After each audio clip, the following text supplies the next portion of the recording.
bolamni qilib bersa, hech kim bolasini tashlab begona yurtga kelib ishlamaydi. To'taq, tushundingmi?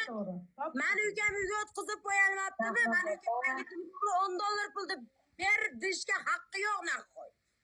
Yo'q. Shahnoz opa. Bitta gap aytsam. To'xta, men gapirib olay, 1 minut. Dadam bilan nimaga gaplashmayman, eshitaveram. Dadammi? 85-yil So'raysan, shu narsani necha marta aytdi-ku?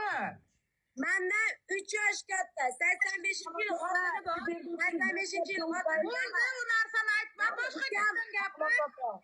Shahnoz opa.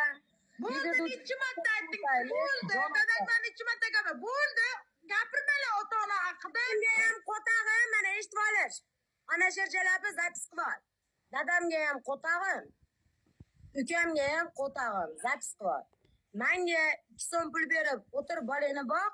Hamma yo'g'ini biz qilib beramiz deydigan bitta bolam bilan bitta mani. Boqib, rasxotini qilolmagan dadaga ham qo'tag'im, ukaga ham qo'tag'im. Tushundingmi? Men na dadamga, na ukamga 10 TL pul bermayman nahoy. Ular bo'lsa orttirib menga berasiz. Opam. Shahnoz opa. Menga rahmat aytdilarmi harromilar? Shahnoz opa. Tamam, Shahnoz opa. Hamma yo'q tushirib boraman.